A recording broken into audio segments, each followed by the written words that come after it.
2024 ఎన్నికలను చర్చించుకుందాం.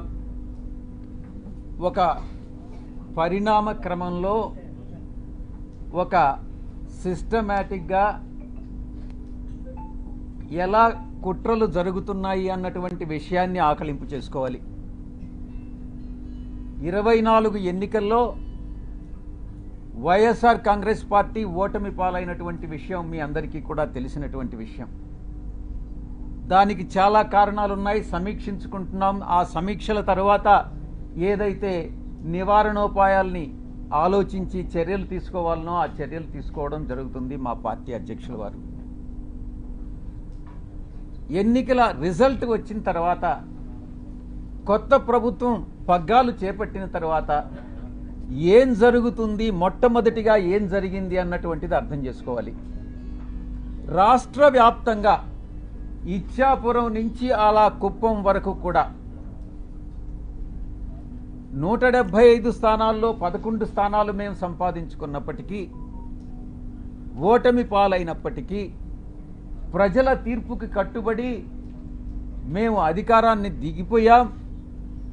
వచ్చినటువంటి కొత్త ప్రభుత్వం ఆ యొక్క పార్టీ యొక్క గుండాలు కానీ, రౌడీ ఎలిమెంట్స్ కానీ, ఆ పార్టీ యొక్క కార్యకర్తలు కానీ ఎలా దౌర్జన్యాలు చేస్తూ ప్రతి ఒక్కరిని, వైఎస్ఆర్ కాంగ్రెస్ పార్టీకి సపోర్ట్ చేసినటువంటి ప్రతి ఒక్కరిని ఇబ్బందులకు గురి చేస్తూ, తీవ్రంగా కొడుతూ, కుటుంబాలను నాశనం చేస్తూ, రేపులు చేస్తూ, ఈ రకమైనటువంటి అకృత్యాలకి చట్టం అనే దాన్ని పరిగణలోకి తీసుకోకుండా పోలీసులు ఏం చేస్తారులే, మాకు అధికార పార్టీ యొక్క సపోర్ట్ ఉంది అన్నటువంటి ఒకే ఒక కారణంతో ఆ అకృత్యాలకన్నిటికీ పాల్పడడం జరిగింది. కొన్ని కుటుంబాలు కాసేపు నిశ్శబ్దంగా ఉండండి, ఎవరైతే ఇష్టం లేదో ప్రెస్ కాన్ఫరెన్స్లో వాళ్ళు వెళ్ళిపోవచ్చు. ఇలా కొన్ని ఊర్లలో ఉన్నటువంటి కుటుంబాలు ఊర్లు వేరే ప్రాంతాలకు తరలి వెళ్ళినటువంటి మనం పరిస్థితులు చూసాం. ఇంతటి దారుణమా ఇదా మీరిచ్చేటటువంటి ప్రజాస్వామ్యబద్ధమైనటువంటి పరిపాలన అని నేను ప్రశ్నిస్తా ఉన్నా. ఇప్పుడుండేటటువంటి అధికార పార్టీ ఎన్నికలకు ముందు ఎన్ని రకాలైనటువంటి హామీలు ఇచ్చింది ఒక్కసారి ఆలోచించుకోండి. సూపర్ 4 అనని, సూపర్ 6 అనని, మేము చట్టబద్ధంగా పరిపాలిస్తామనని, మేమేదో చట్ట వ్యతిరేకంగా పరిపాలించామనని, ఏది ఏమైనప్పటికీ ప్రజల తీర్పును శిరసావహించాం. ప్రజలందరూ కూడా గమనిస్తూ ఉన్నారు. తప్పకుండా ఈరోజు ఈ యొక్క పరిపాలన, ఈ ఒక్క నెల రోజుల్లోనే ఈ యొక్క ప్రభుత్వం చేస్తున్నటువంటి రాక్షస పాలన ప్రజలందరూ కూడా గమనిస్తూ ఉన్నారు. తప్పకుండా ఇది పతనానికి, ఈ యొక్క ప్రభుత్వ పతనానికి నాంది పలుకుతా ఉన్నారు. వాళ్లే నాంది పలుకుతున్నారు అన్నటువంటి విషయంలో సందేహమే లేదు. ఇక రెండవ అంశం, ఎవరైతే నాయకులు ఉన్నారో వైఎస్ఆర్ కాంగ్రెస్ పార్టీ నాయకులు, వాళ్ళందరి మీద బురద చల్లడం. ఆ బురద చల్లడంలో కూడా ఒక క్రమంలో, ఒక క్రమబద్ధంగా, అన్ని వాళ్లకున్నటువంటి వసతులన్నింటినీ ఉపయోగించుకొని బురద చల్లేటటువంటి కార్యక్రమం, ఆరోపణలు, నిరాధారమైనటువంటి ఆరోపణలు చేసేటటువంటి కార్యక్రమం చేపడతా ఉన్నారు. ఇదంతా పద్ధతి ప్రకారమే జరుగుతూ ఉంది. నేను ఒక్కటే చెప్తా ఉన్నా, ఎవరైతే ఈ నిరాధారమైన ఆరోపణలు చేశారో, ఎవరైతే నా పేరు ప్రతిష్టలు దెబ్బతీసేదానికి ప్రయత్నించారో, వాళ్ళు ఎంత పెద్దవాళ్ళైనా, ఏ పార్టీకి చెందినటువంటి వాళ్ళైనా, అది మా పార్టీలో వాళ్ళైనా కావచ్చు, అధికార పార్టీకి సంబంధించినటువంటి వాళ్ళైనా కావచ్చు, వదిలే ప్రసక్తే లేదు అని నేను ఘంటాపదంగా చెప్తా ఉన్నా.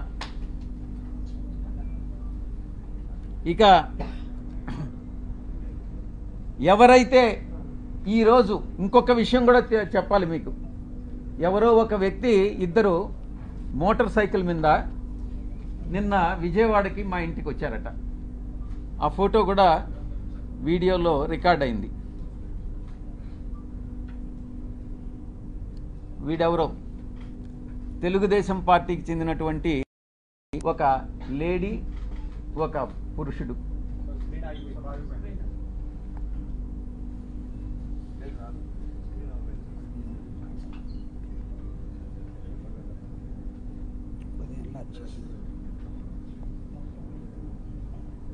వీళ్ళు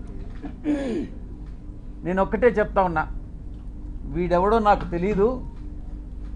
వాడు ధైర్యంగా వచ్చి విజయసాయిరెడ్డి వాడు ఉండాడా ఇక్కడ, పారిపోయాడా అని అన్నాడంట. ఎక్కడికి పారిపోయాడు అని అన్నాడంట. వాడెవడో నాకు తెలీదు. వీడు డెఫినెట్గా తెలుగుదేశం గుండా అయి ఉంటాడు. ఆ గుండా వెనుక ఒక అమ్మాయిని కూడా తీసుకొచ్చాడు. నేను ఒక్కటే చెప్తా ఉన్నా, ఎవరైనా కూడా, నేను ఈరోజు ఇక్కడ వచ్చాను, నాకేం సెక్యూరిటీ లేదే, ఏ ఒక్క పోలీసు నా దగ్గరికి రాలేదే, నాకు పర్సనల్ సెక్యూరిటీ కూడా లేదే, నేను ధైర్యంగా వచ్చా. వీడెవడో టైం చెప్పి నువ్వు ఫలాని దగ్గరికి రా అని చెప్తే ధైర్యంగా నేను ఒక్కడనే వెళ్తా. ఈ రకంగా ఏదో వచ్చి నేను భయపెట్టేస్తాను, నేను కొట్టేస్తాను, చంపేస్తాను అని ఈ రకంగా భయపెడితే తాటాకు చప్పుళ్ళకు భయపడేటటువంటి వాడిని కాదు అని నేను చెప్తా ఉన్నా. పత్రికాముఖంగా చెప్తా ఉన్నా, వీడికే చెప్తా ఉన్నా. నువ్వు టైం చెప్పరా, నేను వస్తా, లేదా నువ్వు మా ఇంటికి వచ్చి వాడు విజయసాయిరెడ్డి గారు ఎక్కడ అన్నావు కదా, నువ్వే చెప్పు, మీ ఇంటి అడ్రస్ చెప్పు, నేను వస్తా, చూసుకుందామని అన్నటువంటి విషయాన్ని నేను చెప్తా ఉన్నాను. నేను దీన్ని బట్టి ఒకటే అర్థం చేసుకోవాలి, ఏ ప్రభుత్వం అధికారంలో ఉన్నా,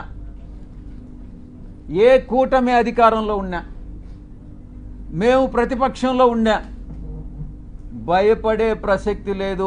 మళ్ళీ తిరిగి వైఎస్ఆర్ కాంగ్రెస్ పార్టీ 5 సంవత్సరాల కాలంలో మళ్ళీ అధికారంలోకి వస్తుంది. మధ్యంతర ఎన్నికలు కానీ వస్తే మళ్ళీ కూడా అధికారంలోకి వస్తుంది. ఎవరైతే తోక ఆడిస్తున్నారో ఆ తోక ఆడిచ్చే వాళ్ళందరినీ తిరిగి కత్తిరిస్తామని నేను పత్రికాముఖంగా చెప్తా ఉన్నా.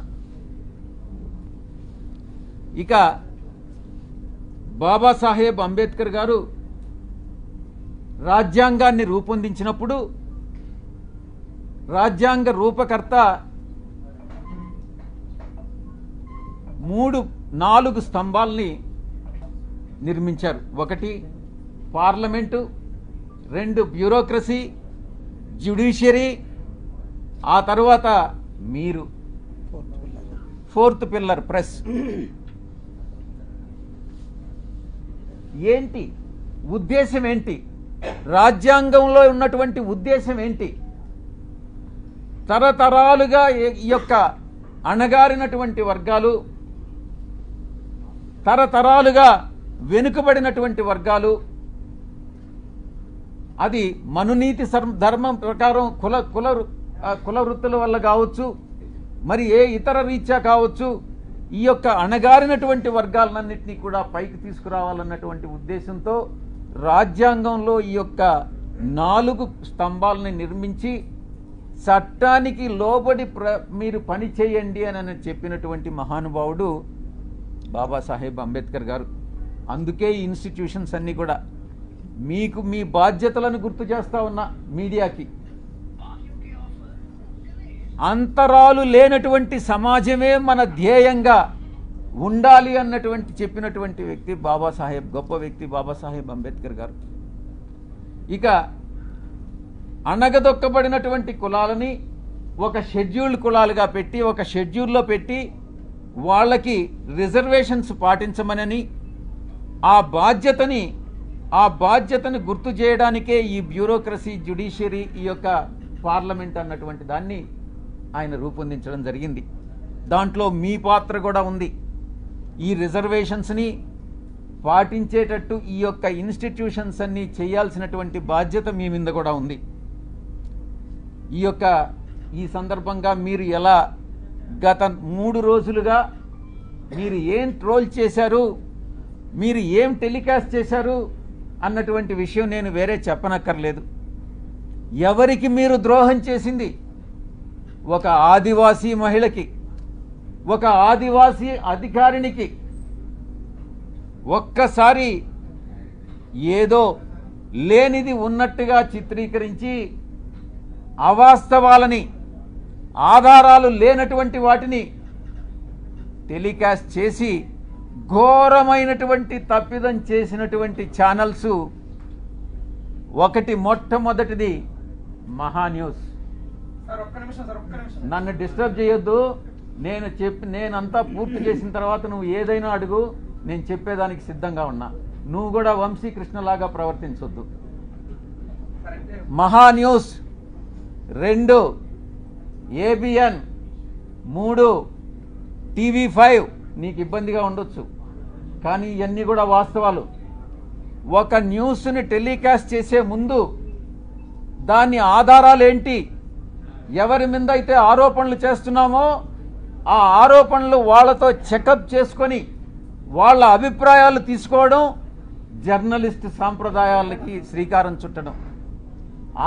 అది కూడా పూర్తిగా మర్చిపోయి మీ పాటికి మీరు ఆధారాలు లేకుండా టెలికాస్ట్ చేయడం అన్నటువంటిది ఘోరమైనటువంటి తప్పిదం.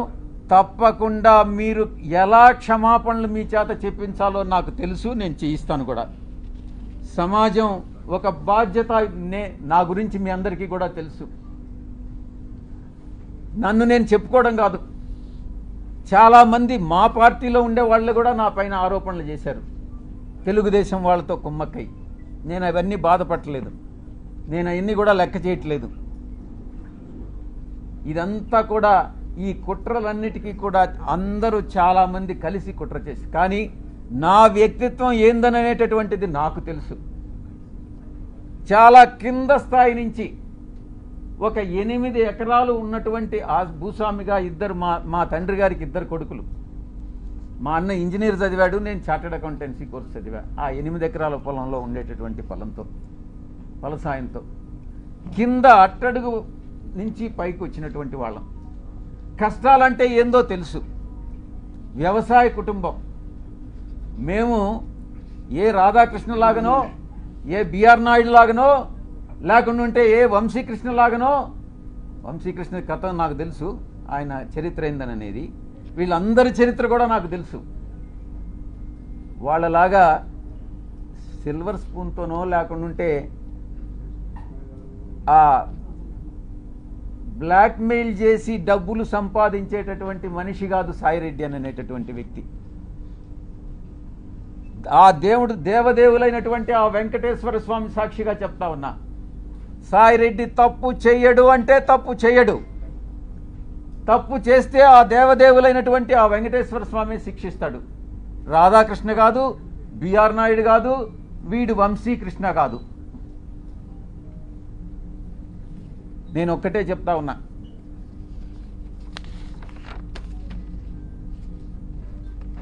ఒక ఎంపీగా, బాధ్యతాయుతమైనటువంటి ఎంపీగా నా యొక్క బాధ్యతలను నేను నిర్వర్తిస్తా ఉన్నా. ఆ క్రమంలో సమాజాన్ని, అంతరాలు లేనటువంటి సమాజాన్ని తీర్చిదిద్దేదానికి నా వంతు కృషి నేను చేస్తా ఉన్నా. బరి తెగించి హద్దులు మీరి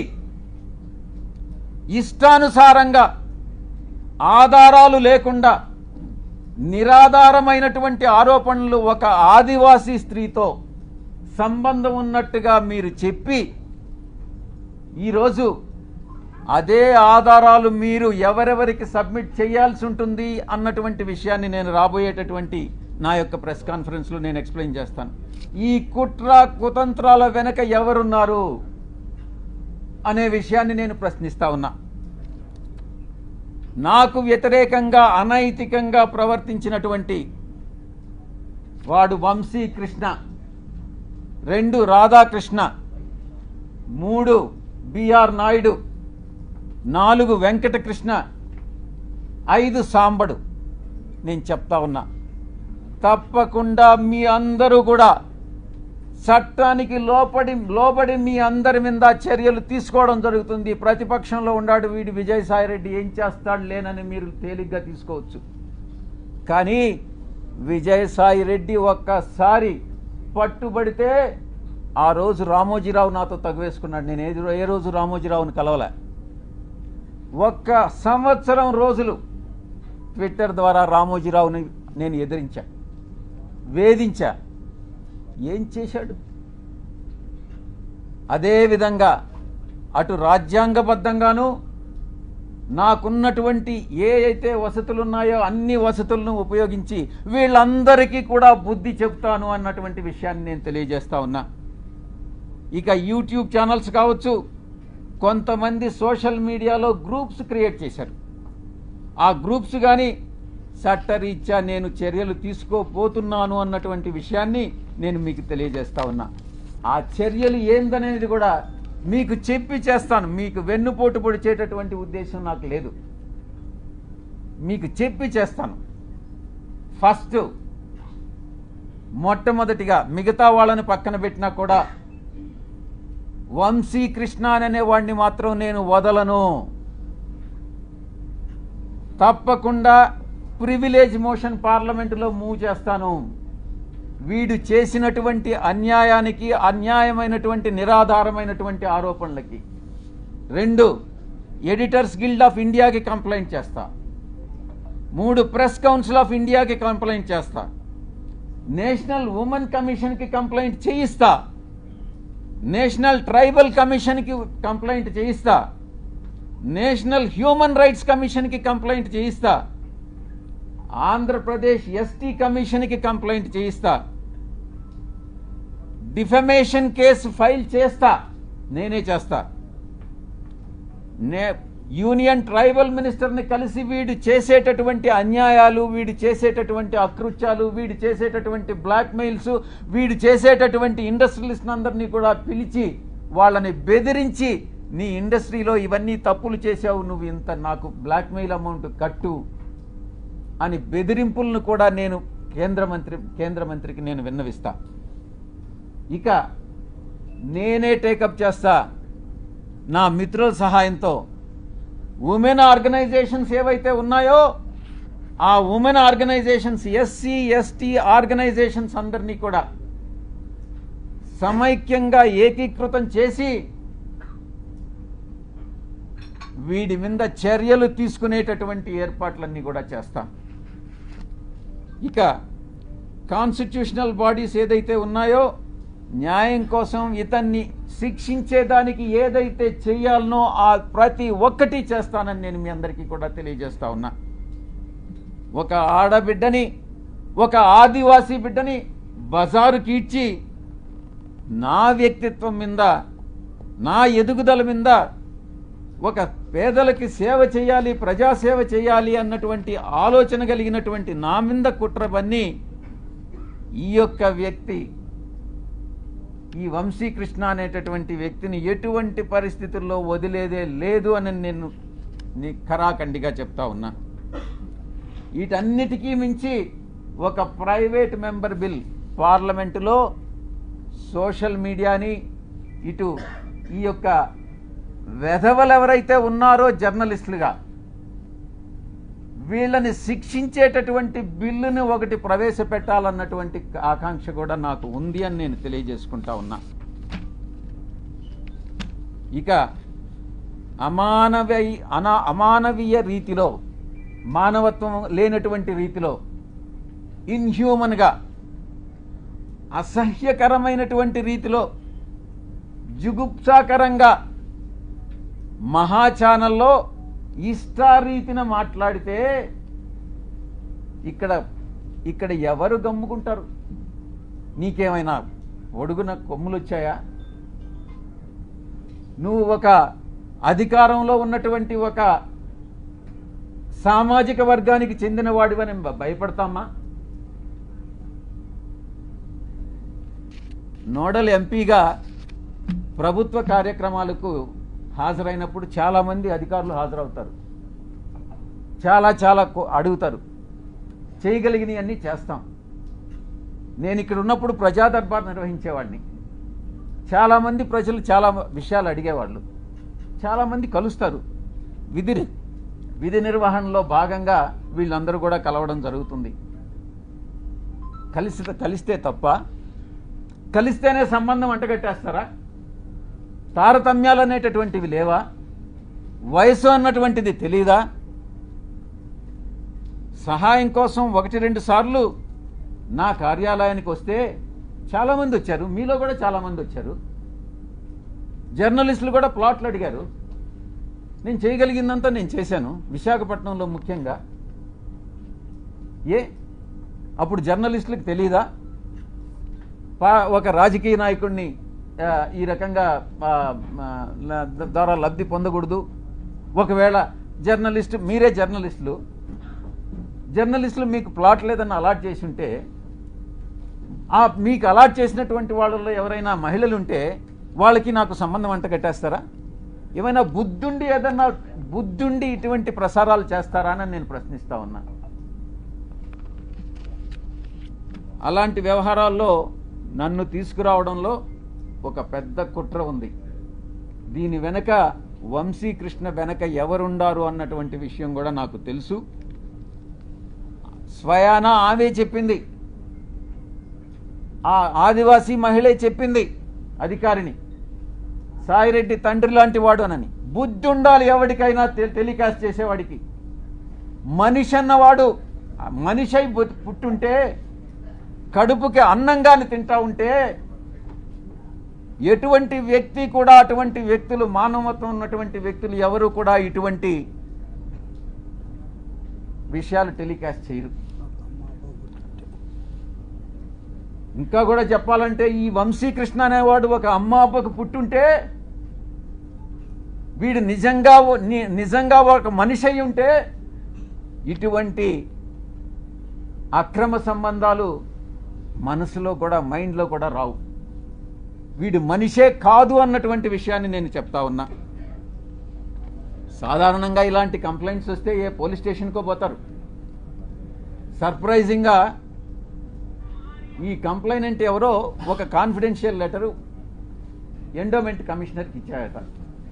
ఆ బుద్ధి లేని ఎండోమెంట్ కమిషనరు దాన్ని ఎందుకు లీక్ చేశాడో నాకైతే అర్థం కాలే. కాన్ఫిడెన్షియల్గా ఎంక్వైరీ చేయాల్సినటువంటి ఒక అధికారి దాన్ని మీడియాకి ఎలా ఇస్తాడు? అధికారికి బుద్ధి లేదు, తీసుకునేటటువంటి మీడియాకి ఎలా బుద్ధి లేదని నేను ప్రశ్నిస్తా ఉన్నా.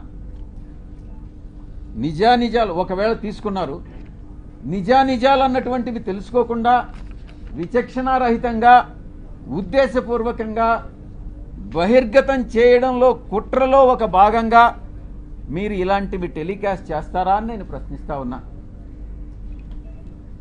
ఈ యొక్క మీడియా, ఒక సెక్షన్ ఆఫ్ మీడియాలో ఇవి ప్రసారం చేయనటువంటివి 4 ఛానల్స్. TV9 ప్రసారం చేయలేదు, 10 TV ప్రసారం చేయలేదు, సాక్షి ప్రసారం చేయలేదు, NTV ప్రసారం చేయలేదు. మిగతా అన్ని ఛానల్స్ ఏదో ఒక రకంగా ప్రసారం చేసినటువంటివే. మీరు ఒక్కసారి చూస్తే ఈ ఛానల్స్ అన్నీ కూడా ఒక సామాజిక వర్గానికి చెంది వెస్టెడ్ ఇంట్రెస్ట్ ఉన్నటువంటి ఛానల్స్ అన్నటువంటిది మీరు అర్థం చేసుకోవచ్చు. ఎవరు టెలికాస్ట్ చేశారన్నటువంటిది కూడా కానీ మీరు ఇంకా కొంచెం లోతుల్లో కానీ వెళితే ఆ యాంకర్స్ కూడా అదే సామాజిక వర్గానికి చెందినటువంటి వాళ్ళు అన్నటువంటిది చాలా స్పష్టంగా తెలుస్తూ ఉంది. ఇంకా ముందుకు రావాలి, ఇంకా ముందు విషయాలు ఉన్నాయి. ఒక వ్యక్తి చేసినటువంటి ఆరోపణలను దృష్టిలో పెట్టుకుని ఒక మహిళ క్యారెక్టర్ మీద దెబ్బతీస్తారా? ఒక మహిళ క్యారెక్టర్ మీద దాడి చేస్తారా? ఆ స్థానంలో నేను ఒక్కటే అడుగుతున్నా, ఒరేయ్ వంశీ, నీకు అమ్మ లేదా? నీకు అక్క లేదా? నీకు అమ్మ చెల్లెలు, అక్క చెల్లెలకి తేడా తెలియదా? మీ అమ్మ మీద, మీ అక్క మీద, మీ చెల్లెల మీద ఎవరైనా ఇటువంటి ఆరోపణలు చేస్తే నువ్వు నిజంగా మనిషి అయి పుట్టి నీకు చీము నెత్తురుగా ఉంటే నువ్వు గమ్ముగా ఉంటావా అని నేను ప్రశ్నిస్తా ఉన్నా. వీడు డెఫినెట్గా సమాధానం చెప్పాలి ఈ విషయానికి. ఈ మారెళ్ల వంశీ అనేటటువంటి వాడు, ఆంధ్రజ్యోతి వెంకటకృష్ణ, TV5 సాంబడు, వాళ్ళ పుట్టుక మీదనే నాకు అనుమానం ఉంది. నేను ఈరోజు చెప్తా ఉన్నా పత్రికాముఖంగా, ఒరేయ్ మీ పుట్టుక మీదనే నాకు అనుమానాలు ఉన్నాయిరా. మీ తల్లిదండ్రులకి మీ తల్లిదండ్రులకి ఎవరైనా DNA టెస్ట్ చేయించండి, మీరు కరెక్ట్గా పుట్టారా లేదా అని మిమ్మల్ని అడిగితే మీరు బాధపడతారా లేదా అన్నటువంటి విషయాన్ని ఒక్కసారి మీరు మిమ్మల్ని మీ మనస్సాక్షిని ప్రశ్నించుకోండిరా. అప్పుడు అర్థమవుతుంది మీకు మనసులో బాధ ఏందన్నటువంటిది. ఆరోపణలు చేయడం కాదు, బ్లాక్మెయిల్ చేయడం కాదు, డబ్బులు సంపాదించడం కాదు, మనిషి అయి పుట్టిన తర్వాత సమాజానికి సేవ చేయడం రా ముఖ్యం. మీలాగా డబ్బు సంపాదించుకొని మీ యొక్క స్వలాభం కోసం మీరు ఆనందాన్ని పొందడం కాదురా. ఈ యొక్క ఆవేదన అర్థం చేసుకోవాలి. నా యొక్క ఆవేదన నేను ఒక్కటే అడుగుతా ఉన్నా, ఇదేనంటరా మీ జర్నలిస్టిక్ విలువలు? ఇదేనా మీ జర్నలిస్టిక్ విలువలు? ఇక వంశీ విషయానికి వస్తాం. వీడికి బ్లీచింగ్ పౌడర్కి, టాల్కమ్ పౌడర్కి, లేకుండా ఇంకొక కోకైన్కి తేడా తెలియదు. వీడిని అసలు సమాజంలోనే వీడి టాల్కమ్ పౌడర్ అంటారు వీడిని. నేను ఒక్కటే అడుగుతున్నా, ఒరే వంశీ, జర్నలిస్ట్ అనే దానికి ఒక స్పెల్లింగ్ చెప్పరా నువ్వు కరెక్ట్గా?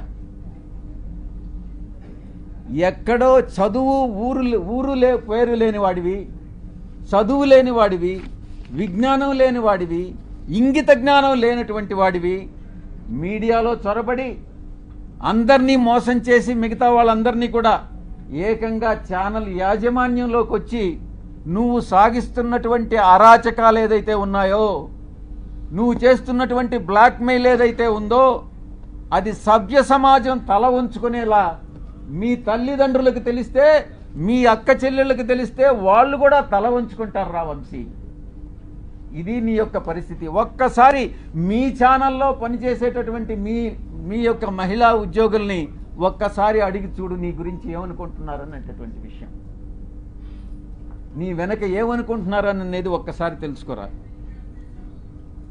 వంశీ డిబేట్లు కూడా చూస్తూ ఉన్నాం.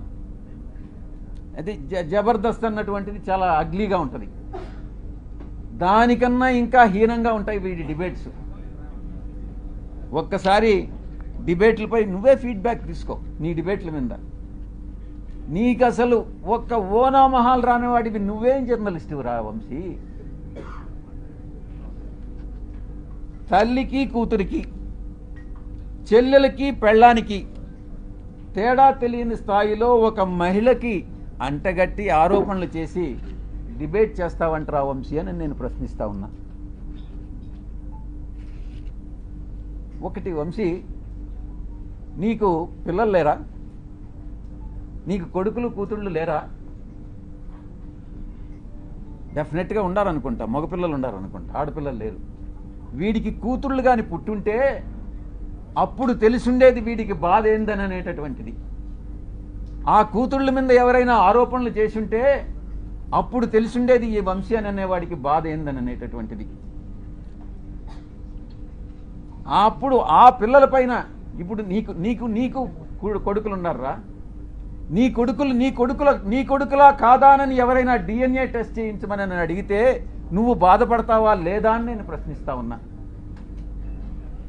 ఇక సాంబడు గురించి తెలుసుకోవాలి.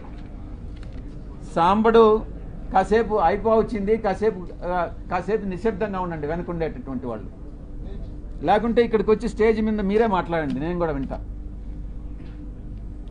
సాంబడి గురించి చెప్పుకోవాలనంటే సంధ్యా శ్రీధర్ రావుని అడగాలి. నాకంటే ఎక్కువ ఆయనే చెప్తాడు. వీడి పెట్రోల్ బంకుని ఎలా దోచేసింది, ఎవరిని లోపరుచుకొని అడుక్కునే స్థాయి నుంచి ఆడంబరం స్థాయి వరకు ఎలా వెదిగాడు వీడి సాంబడు, సంధ్యా శ్రీధరే ఎక్కువ బాగా చెప్తాడు. ఇక ఏబిఎన్ డిస్కషన్లో చేసేటటువంటి వెంకట్ గాడు ఉన్నాడు. వీడు ప్రముఖ సినీ దర్శకేంద్రుడు దగ్గర పనిచేసే ఒక అమ్మాయిని సైట్ కొట్టి జర్నలిస్ట్ కాలనీలో ఆ అమ్మాయికి కూడా సైట్ కావాలని అక్రమంగా ఆ జాబితాలో పేరు పెట్టించి ఆ తర్వాత ఈటీవీలో ఉద్యోగం పోగొట్టుకున్నటువంటి వాడు వీడు వెంకట్ అనేవాడు. వీళ్ళందరూ కూడా జర్నలిస్టులు, తెలుగు జర్నలిస్టు ప్రమాణాలు పాటించేటటువంటి గొప్ప జర్నలిస్టులు. ఇది ఆ తెలుగు జర్నలిజం యొక్క కథ. కనీస నైతిక విలువలు, మానవ సంబంధాల మీద అవగాహన లేనటువంటి వాళ్ళు జర్నలిస్ట్ ముసుగులో వీళ్ళందరూ కూడా బ్లాక్మెయిలర్స్ని నేను కొన్ని ప్రశ్నలు అడగదలుచుకున్నా. మూడు ప్రశ్నలు. ఒరే వంశీ, నువ్వు జవాబు చెప్పు. క్యారెక్టర్ అసాసినేట్ చేయడానికి ఎందుకు ప్రయత్నిస్తున్నావురా అని అడుగుతా ఉన్నా. 2, నీ క్యారెక్టర్ని ఎవరైనా ఇబ్బంది పెడితే నువ్వు చూస్తూ ఊరుకుంటావా అని ప్రశ్నిస్తా ఉన్నా. ఎలాంటి ఆధారం లేకుండా నీ పేరుని ఎవరో మహిళతో లింక్ చేసి DNA టెస్ట్ చేయమని అడిగితే నువ్వు గమ్ముకుంటావా అని ప్రశ్నిస్తా ఉన్నా. ఈ 3 ప్రశ్నలకి నువ్వు సమాధానం చెప్పరా, నువ్వు నిజంగా జర్నలిస్ట్ అయితే.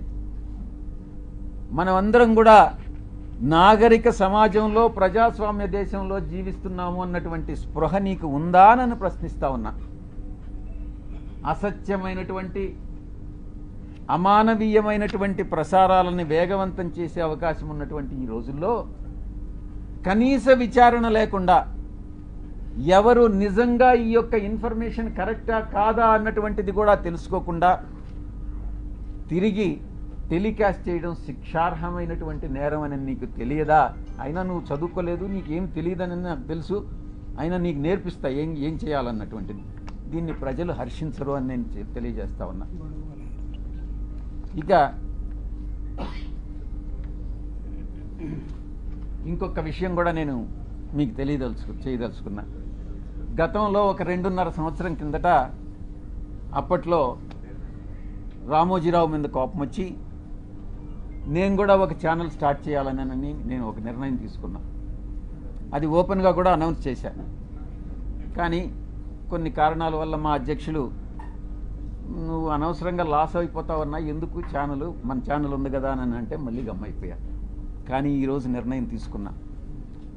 అరే వీడు దేనికి పనికిరానటువంటి వాడు ఈ వంశీ అనేటటువంటి వంశీగాడు ఛానల్ స్టార్ట్ చేయంగా ఒక ఎంపీగా ఉండి సమాజంలో ఒక పలుకుబడి ఉండి ఒక మంచి సేవ చేయాలన్నటువంటి దృక్పథం ఉన్నటువంటి నేను ఛానల్ స్టార్ట్ చేయలేనా? ఇన్ని రోజులు నేను ఎందుకు కాలయాపన చేశానన్నటువంటి తపన ఈరోజు నాలో మొదలైంది.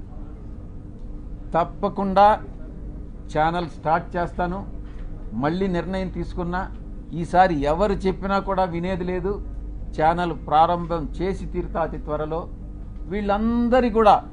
వీళ్ళందరి దుశ్చర్యలు ఈరోజు ఏదైతే ఈ యొక్క కుల ఛానల్స్ ఉన్నాయో, కుల పత్రికలు ఉన్నాయో, వీళ్ళందరినీ కూడా ఎండగడతాను అని నేను పత్రికాముఖంగా తెలియజేసుకుంటా ఉన్నా. త్వరలో ప్రారంభం చేస్తాం. ఈ ఛానల్ చాలా న్యూట్రల్గా ఉంటుంది. కులాలకి, మతాలకి, రాజకీయ పక్షాలకి అతీతంగా ఉంటుంది. న్యూట్రాలిటీ అంటే న్యూట్రాలిటీనే.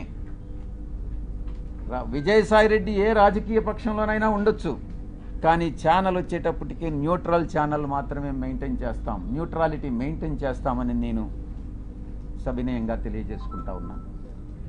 ఇక బడుగు బలహీన వర్గాలకు సంబంధించి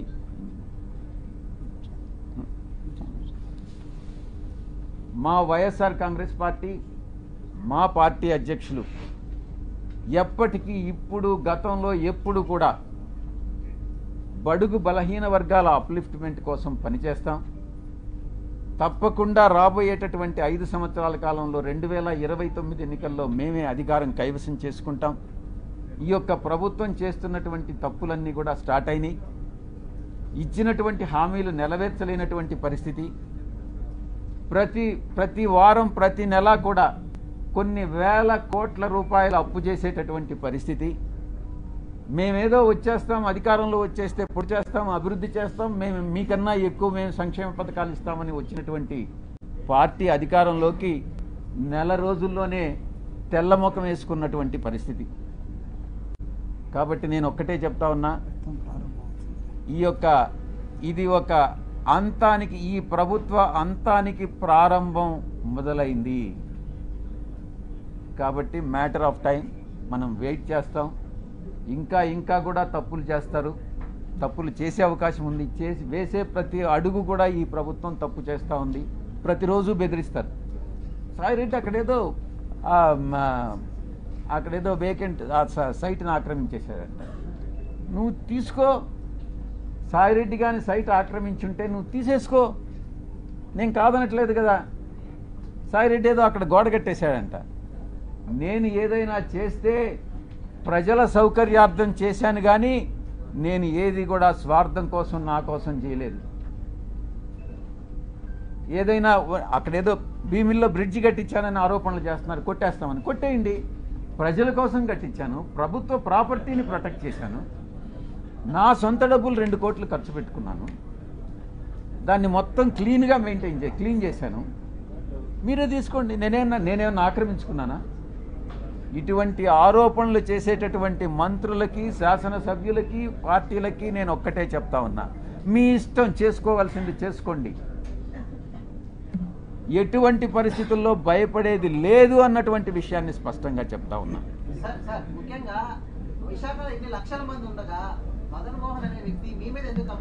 ఎవడా మదన్ మోహన్? వాడెవడో కూడా నాకు తెలియదు. ఆడెవడో చెప్పు, నేను చెప్తా. సార్, ఇంత ప్రెస్ మీట్ లోని అదే మదన్ మోహన్ అనే అతను మీ లెటర్ లోని మీ పేరు ప్రస్తావించారు, కానీ మీరు ఎక్కడ ఆ వ్యక్తి మీద ఒక మాట అసలు మీకు పరిచయం గతంలో ఏమైనా ఉందా లేదా? ఒకటి సార్, ఇక్కడ డైరెక్ట్ గా ఎంపీ విజయ్ సార్ మెన్షన్ చేశారు సార్ పేపర్ లో. అంటే నేను ఒకటి చెప్తా. నెక్స్ట్ మీడియాకి అదే నేను చెప్పేది వినవే. ఒక్కొక్క ప్రశ్న అడగవయ్యా. నీ పేరేంది? రామకృష్ణ శ్రీనివాస్. నువ్వు కూడా వంశీకృష్ణ లాగానే ఉండవే. వంశీకృష్ణ కన్నా ఎక్కువ. చూడు, వాడే ఆ మదన్ మోహన్ అనేవాడు ఈయన చెప్పాడే. ఆ మదన్ మోహన్ అనేవాడు వంశీకృష్ణ మీద ఆరోపణలు చేస్తుంటే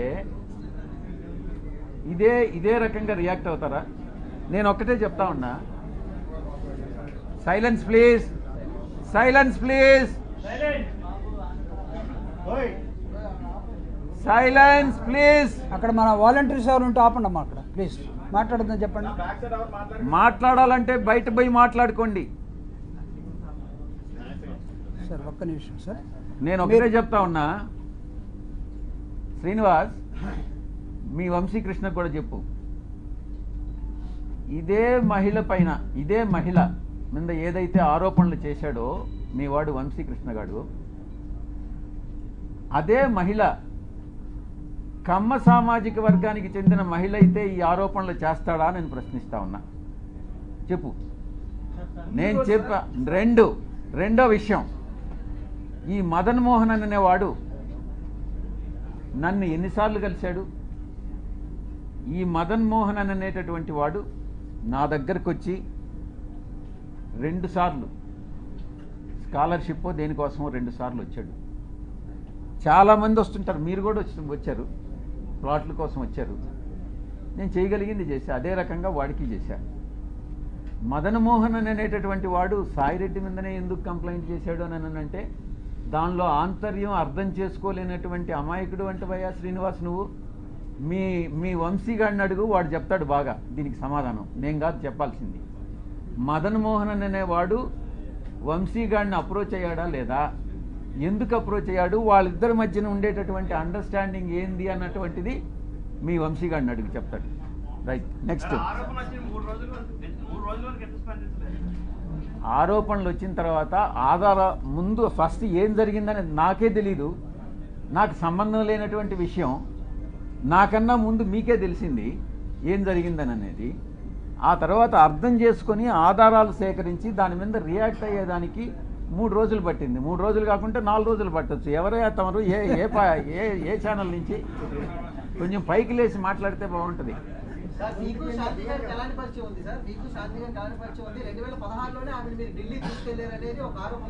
నీకు నీ పేరేంది? ఉదయ్. నీకు నాకు ఏం పరిచయం ఉంది? ఎన్నిసార్లు కలిసాం చెప్పు, నువ్వే చెప్పు. చెప్పరా బాబు,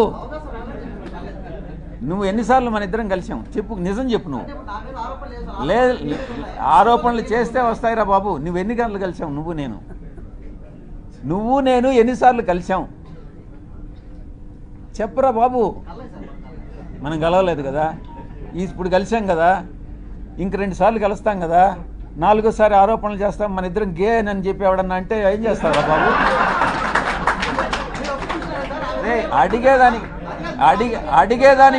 అడిగేదానికి నీకు బుద్ధి ఉండాలా, చెప్పేదానికి నాకు బుద్ధి ఉండాలా. కానీ నెక్స్ట్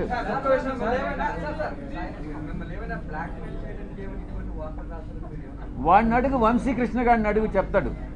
నిజాలు ఏందనేది వంశీకృష్ణ గారిని అడుగు. నేను వాడిని పార్లమెంట్కి ఈడుస్తా, ప్రివిలేజ్ కమిటీకి ఈడుస్తా, వాడి మీద కేసులు పెడతా. ప్రతి క్షణం సాయిరెడ్డి అనే వాడిని నేను ఎందుకు కలిపెట్టానా అని జీవితంలో వాడు పశ్చాత్తాపపడేటట్టు చేస్తాను అని నేను మీ అందరి ముందు చెప్తాను. వాడెవడో వంశీ అనే వాడెవడో నాకు తెలియదు. నేను ఇంతవరకు వాడిని కలవలేదు. వాడిని కలవాలనే ఉద్దేశం నాకు లేదు. నా మీద ఆరోపణలు చేశాడు. నేను వాడిని డెఫినెట్గా చట్ట ప్రకారం, నేను చట్టానికి అతీతంగా నేనేం చేయను. వాడిని డెఫినెట్గా చట్ట ప్రకారం వాడి మీద చర్యలు తీసుకోబడతాయి. వాడు ఎట్ట చేస్తాడా ఈ వంశీ గారు?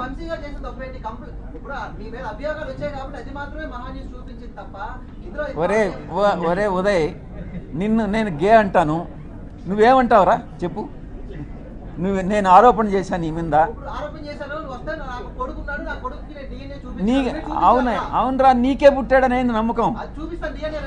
అది రెడీగా, అదే తీసుకురా, పోయి తీసుకురాపోరా, నీ సర్టిఫికేట్ తీసుకురాపో. నెక్స్ట్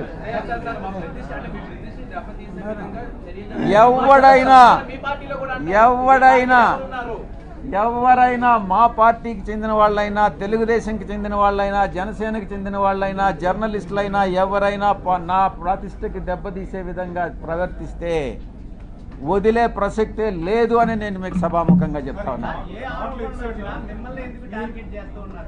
అది నీకే తెలియాలిరా బాబు. ఎవరు, నీ పేరేం చెప్పు.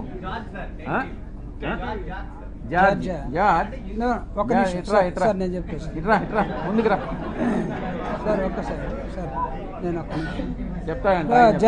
Judge, here is a small clarification. Judge and Srinivas, ఆ లెటర్లో ఎంపీ విజయసాయిరెడ్డి పేరు ఉందని అడిగే అన్నావు కదా. టెలికాస్ట్ చేసే ముందు కనీసం ఆ వ్యక్తితోటి దాన్ని క్లారిఫై చేసుకోవాలన్నటువంటి అది ఏదో అంటారు కదా, ఇంగిత జ్ఞానం జర్నలిజంలో మీరు ఎప్పుడు స్టోరీ తీసుకోవాలి? You have to approach. అంటే ఒక లెటర్ ఎవడో చిల్లరగా రోడ్డు మీద ఎవడో యునానిమస్ లెటర్ రాసేస్తే దాన్ని తీసుకుని మనం పోయి వేసేసుకుంటామా? అంటే మీరు పేరుంది కాబట్టి మేము రాసామనంటే, మేము వేసామంటే అంటే ఇది కరెక్టా? ఎవడైనా సరే, రేపు నీ మీదైనా, నా మీదైనా, ఇంకొకటి మీదైనా సరే, అంటే పేరుంటే వేసేస్తారా? అంటే మీరు స్టోరీలు రాస్తే మేమందరం బురద కడుక్కుంటా ఉండాలనా? బాగా మీరు పేడంతా మాకు, మీ పశువుల దగ్గర ఉన్న పేడంతా తీసుకొచ్చి మాకు పూసేస్తే మేము కడుక్కోవడం కోసం రోజు ఒక బిందె నీళ్ళు పెట్టుకొని ఉండాలి ఇక్కడ. క్లారిఫై చేసుకోరా? క్లారిఫై చేసుకోరు. దీన్ని చెప్పండి నాకు. నువ్వు ఎలా అడుగుతావు అసలు ఉదయ ఆ ప్రశ్న? ఎలా అడుగుతావు? కాదు సార్, నిన్న ఆ మేడం, ఆ officer, she has given clear cut answer. మీరు కావాలంటే తీసుకోండి. మీరు ఎవరైతే అక్యూజ్ చేశారో, ఎవరైతే ఒక లేడీని, ట్రైబల్ లేడీని బోన్లో నిలబెట్టారో, ఆవిడ్ని ఆత్మహత్య చేసుకునేదాకా మీరు ఎవరైతే తీసుకొచ్చారో, ఆ కుటుంబ పరువు మర్యాదల్ని మీరు ఎవరైతే తీసేశాడో, ఆవిడిచ్చిన సమాధానం చూడండి. నా భర్త అతను మదనమోహన్, నువ్వు చెప్తున్న అతను ఎవరో, వాళ్ళ బంధువులు, ఆ కుటుంబానికి కుదరలేదు. అరే పాపం పవన్ కళ్యాణ్ కూడా, ఒరే బాబు నా కర్మరా, నాకు కుదరలేదంటే వదిలేశారు కదా. చాలామంది ఎందుకు చేసుకున్నామంటే పాపం ఆయన్ని, నా కర్మరా బాబు నాకు కుదరలేదన్నారు. వాళ్ళకు కూడా కుదరలేదేమో. కుదరకపోతే ఉద్యోగం చేస్తుంది. Yes you are a journalist now, you attended this meeting. నేను ఎవరు అడుగుతాడు ఎందుకు అటెండ్ అయ్యావని? She is an employee, is I mean MP. According to the protocol she has to come and explain everything. వీటికి ఒక మాట చెప్పాలా? రే బాబు ఉదయ్, నేను ఎప్పుడు ఎంపీ అయ్యాను రా చెప్పు. నేను ఎప్పుడు ఎంపీ అయ్యాను? నువ్వు చెప్పు. నువ్వు అడిగావు కదా 2016 నుంచి పరిచయం అని. నేను ఎప్పుడు ఎంపీ అయ్యాను చెప్పు.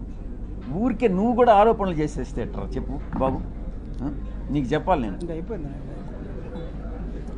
నేను ఎప్పుడు ఎంపీ అయ్యాను అనేది కూడా తెలియకుండా ఆమె నన్ను 2016 మీట్ అయిందేనని నీకెవరు చెప్పాడు రా చెప్పు. నేను 2016 జూన్లో నేను ఎంపీ అయ్యా.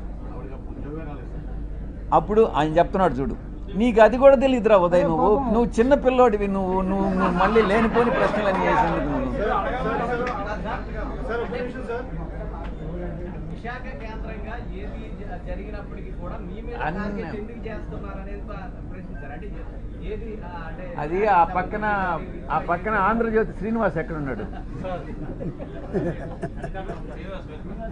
ఆ శ్రీనివాస్ ఒకడు, ఆ తర్వాత సివిఆర్లో ఒకడు ఉన్నాడు, వాడి పేరేందో మర్చిపోయాడు.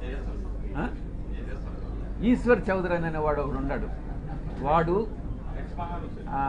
ఎక్స్ మహాన్యూస్ వాడు. ఈ మహాన్యూస్ అనేది ఇట్లాంటి ఛానల్ అన్నట్టుగా తెలుస్తూ ఉంది. ఆ తర్వాత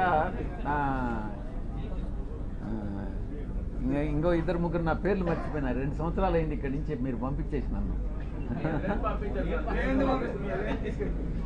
శ్రీనివాస్, మీ వంశీ మనసులో ఏముంది, మీ ఇక్కడ ఉండే వాళ్ళందరి మనసులో ఏముంది నాకు తెలుసు. వాడు ఉదయం అడుగు పిల్లోడు ఏదో ప్రశ్నలు వేస్తున్నాడు, వాడికి కూడా జవాబు చెప్పు. Right, thank you very much. Shanti గారు మాట్లాడుతూ 30 కోట్ల రూపాయలు మదన్ మోహన్ డిమాండ్ చేశాడు. వాళ్ళ కుటుంబం ఉంది మనకెందుకు. మిమ్మల్ని ఏమైనా డిమాండ్ చేసి వచ్చారు? నీ పేరేందా? ఆంధ్రజ్యోతి నాయుడు కదా? Right, prime 9 Naidu. ఇప్పుడు ఎవరో ఏదో చంద్రబాబు నాయుడిని డిమాండ్ చేస్తే ఆ ప్రశ్న నన్ను అడిగితే ఎట్రా నాయన నాయుడు? ఇప్పుడు నాకు తెలియని అంశాల గురించి నన్నెందుకురా ప్రశ్నిస్తావు? వాడెవడో డిమాండ్ చేశాడంట, వాడు ఎవరినో డిమాండ్ చేసినాడంట. ఇది నాకేం సంబంధం రా నాయుడు చెప్పు. నన్ను అడిగాడని చెప్పిందా? సరే, నువ్వు ఫస్ట్ నువ్వు ఆమె ఏం చెప్పిందో చూడరా నాయన బాబు.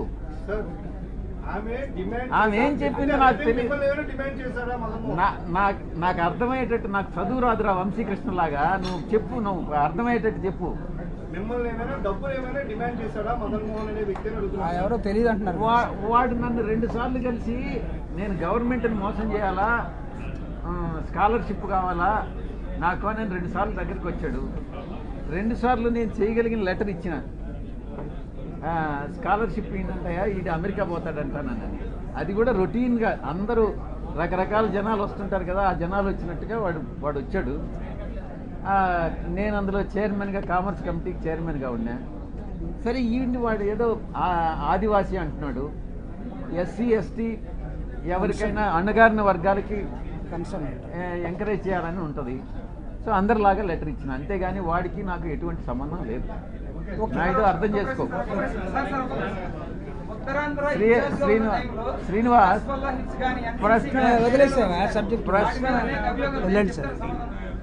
శ్రీనివాస్, ఇప్పుడు ఎవడో ఏదో ఆరోపణలు, ఇప్పుడు వంశీగాడు చేసినట్టుగా నువ్వు కూడా ఏదో ఒక పనికిమాలిన ఆరోపణలు చేస్తే ఎట్రా నాయన?